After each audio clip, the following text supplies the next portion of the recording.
pros vascaínos aí do chat, da nossa live, não basta só jogar agora, mais tarde também tem Vasco jogando, irmão. O Vasco tá jogando agora no Campeonato Carioca com seu time alternativo contra o Boa Vista e tá vencendo por 1-0. Gol do Capasso, zagueiro Capasso, Manuel Capasso, voltando aí fazendo o gol. E mais tarde, às 10h15 da noite, o Vasco joga contra o São Lourenço, um amistoso internacional de pré-temporada. Aí sim, com o seu time principal, podemos dizer assim, as principais peças vão estar nesse amistoso. E a gente vê o Vasco se preparando para um ano que tem tudo para ser longo, mas positivo para o Vasco, né? A gente já falou isso aqui nos primeiros programas do ano. O Vasco vem se reforçando, vem fazendo uma manutenção interessante no elenco, e eu acredito que esse ano o Vasco consegue se manter firme na Série A sem essa luta que acontece ano após ano com a zona de rebaixamento. A gente torce muito e eu acredito que com esse elenco e com o Ramon Dias, o Vasco briga ali pelo meio de tabela, pode até almejar brigar ali na parte de cima por vagas interessantes, como uma Sul-Americana, quem sabe, ou até sonhar por uma vaga na Libertadores, ou chegar longe na Copa do Brasil. Enfim, o Vasco vem se reforçando. O zagueiro Rojas conseguiu ser regularizado, já pode estrear. Tem o Paí entrando em forma. Tem chegando o David no ataque. O Peck, infelizmente, saiu. Figueiredo também foi emprestado. Mas, pô, Verratti ficou. Tem o Serginho, que foi o herói do Vasco no último jogo. Tá no elenco também. Qual país que o Serginho veio? Sabe? Do Kosovo. Serginho Kosovo. E tu viu o vídeo dele aprendendo a andar de bicicleta, Maurício? Serginho não sabia andar de bicicleta. O Michael tava ensinando ele a andar de bicicleta, irmão. Foi muito engraçado mesmo. E chegou o zagueiro João Vitor e tudo mais. E o Lucão fez um comentário aqui interessante, que eu vou ler aqui pra vocês agora. Ele falou o seguinte: vocês acham que o Vasco briga por algum título esse ano, tendo em vista que só disputa a Copa do Brasil e Brasileiro? Lucão, eu acho difícil, tá? Nosso especialista em Vasco não está aqui hoje, que é o Vini Sampaio, nosso setorista, né, Maurício? Nosso setorista do Vasco da Gama, Vini Sampaio, não está aqui. Mas, cara, brigar por títulos, eu acho que o Campeonato Carioca é um caso aberto, um caso à parte, que eu acho que os 4 grandes do Rio sempre são favoritos. Beleza, possa ser que Flamengo e Fluminense tenham um favorito maior essa temporada, mas o Vasco e o Botafogo também são favoritos, ao meu ver. Mas agora, Copa do Brasil e Campeonato Brasileiro, eu já acho muito difícil. Muito difícil. Eu não sei se o Vasco ainda tem esse poder de brigar por uma Copa do Brasil. Se brigar, eu acho mais como um azarão. E brasileiro, eu acho muito difícil. Muito difícil. Acho que esse ano ainda não. Quem sabe se mantendo firme esse ano, 2025, chegue mais forte ainda e aí sim consiga. O que tu acha, Maurício? Cara, eu concordo com você. Na parte do Campeonato Brasileiro e do Carioca, né? Porque a fase final do Carioca espera-se que sejam os 4 grandes, né? E aí tudo pode acontecer. Com certeza. Mas eu acredito que o Vasco consegue pegar uma Copa do Brasil sim, tá? Será, mano? Não vejo isso como uma coisa absurda, Porque não. A Copa do Brasil tá cada vez mais difícil, né, cara? Assim como o Brasileirão também. Não, mas se o Vasco for avançando, for embalando e a torcida for comprando a ideia, que aparentemente a torcida compra muito as ideias do Ramon Dias, com o Novar Barrar, por exemplo. Sim. Eu acredito que dá pro Vasco sonhar, sabe? E depende muito também de sorteio, etc, sabe? Às vezes como o outro time chega, dependendo de como for o cruzamento na parte da Copa do Brasil. Aparentemente tem um cachorro sofrendo muito aqui na rua. Eu tô pensando isso, falei, cara, tem um cachorro chorando aí. Mas, então assim, voltando, eu acho que Copa do Brasil depende muito de cruzamento, sabe? Por exemplo, depende de quando for o jogo. Se for em época de Copa América, por exemplo, um Vasco e Flamengo, o Flamengo vai perder muitos jogadores, por exemplo. Não vai parar, né? Os jogos não vão parar pra Copa América? Aparentemente não, posso estar errado. Eu acho que param sim, eu acho que vão parar, vamos ver no calendário, mas mesmo assim o time fica desfalcado, né? Enfim. Só que, cara, o que eu acho é que a Copa do Brasil, ano após ano, na minha visão, abre menos margem para zebras.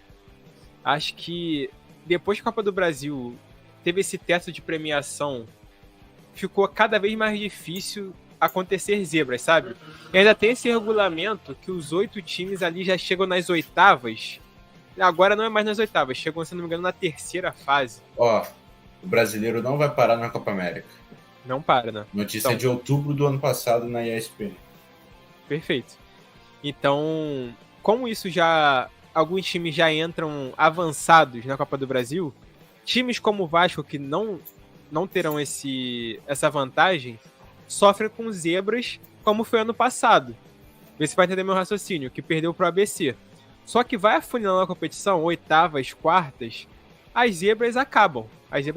Vão chegando só os times que têm mais poder aquisitivo, que têm elencos mais robustos, elencos mais fortes, como aconteceu ano passado, entendeu? Então eu não sei se o Vasco consegue ser um dos times ali que vai brigar pela Copa do Brasil. Se acontecer, pô, é ótimo, a torcida vai estar feliz da vida, é ótimo pro futebol carioca, é ótimo pro Vasco se manter e ter essa força de volta, né? Mas eu não sei, Maurício. Confesso que não sei se consegue brigar pela Copa do Brasil. O brasileiro eu acho mais difícil ainda, tá? Não, brasileiro eu concordo com você, mas Copa do Brasil é um torneio de mata-mata, e aí Sim. Não tem como você prever, sabe? Porque vamos supor, a partir das oitavas o Vasco, pô, embalar uma sequência de pegar no sorteio um Flamengo, um Fluminense, um São Paulo atual campeão, Palmeiras, Atlético Mineiro, Internacional, Atlético Paranaense. Tem muitos times fortes que eu vejo o próprio superiores Inter vai ao perder Vasco. muita gente pra Copa América, sabe? Sim. Então, mas quem sabe aí o Vasco consegue esse feito histórico. A gente já previu aqui. Tem um programa de previsões aqui no Esportes Arena, pra quem não viu. Ainda vão sair cortes disso, tá? Não saiu ainda. Esses cortes estão guardados para momentos especiais. Só que tem o programa na íntegra da última semana que a gente falou sobre isso, das previsões que a gente espera dos times e quem são os vencedores das competições, na nossa opinião, nosso chutômetro, né, Maurício? Podemos dizer assim. Exato. Só para encerrar sobre o Vasco, Claro. O Vasco joga daqui a pouco 10h15 contra o São Lourenço no Uruguai. Deixa eu ver aqui, escalação. Aparentemente, escalação, a única novidade vai ser João Vitor, Roberto Rojas, o David também. Já são 3 novidades, não sei. E, sinceramente, o jogador que eu mais estou ansioso para ver é o David. Ou David, não sei. É o David, mas você tá ansioso positivamente ou negativamente? Cara, negativamente. Uma incógnita. Entendi. Porque ele é um jogador que não parou em nenhum clube que ele passou, né? Ele então, não tem grande destaque. Eu quero ver se ele vai se encontrar no Vasco. Pode ser que sim, muito né? Nessa tecla. Ele nunca se encontrou em clube nenhum que ele passou no Brasil. Então, pode ser a grande chance da carreira dele. E ele vem de 2 trabalhos... Desculpa te interromper. Ele vem de 2 trabalhos de clubes grandes. São Paulo e Internacional. Exato. E no time que tá jogando no Carioca, eu acho que pode ser muito interessante, na verdade, a chance que o Orelhano tá tendo. Não só o Orelhano, mas também o próprio Capasso, né? Que terminou ano passado em baixa. Já começou o ano já fazendo um gol, pode ajudar a moral do jogador. Mas certeza, é a grande chance do Orelhano. Cara, você aposta que pode ser uma temporada de ressurreição do Orelhano? Porque já tem especulações dele sair do Vasco, ele não estava muito contente. Porque, assim, é um jogador que veio com status pro Vasco, né? Já veio com uma contratação cara, que seria um jogador ali, uma aposta alta que o Vasco fez para um jogador que, no Vélez, era muito habilidoso, muito versátil, ofensivo, de grande destaque. Era o principal jogador do Vélez. No Vasco, isso não aconteceu, né, Maurício? Exato. Assim... Vamos ser sinceros, a gente não acompanha o Vélez. A verdade é essa. Mas o ritmo do futebol argentino é diferente do ritmo do futebol brasileiro. E, por exemplo, jogar um carioca para ele, sei lá, quarta-feira à tarde em Bangu, tá ligado? O moleque vai derreter, filho. Mas tá preparado. Toda hora tendo que voltar para marcar lateral, porque os times brasileiros querem isso sempre. Então, assim, muitos jogadores, até mesmo brasileiros, pontas, né, vindo da base, quando fica marcando muito lateral, quando vai chegar na frente para definir a jogada, já não tem mais fôlego. Já não consegue pensar na melhor decisão. Então, acho que isso pode pesar muito por Orelhano. E ele tem que aproveitar essa chance, sabe? No começo do Carioca. Não sei se ele vai conseguir chance quando o time principal voltar, mas é a chance dele para brigar espaço. Ou até mesmo tentar uma transferência, sabe? Joga 3, 4 jogos bons, sim. ou a gente consegue fazer um DVD bom e consegue transferir para algum outro time.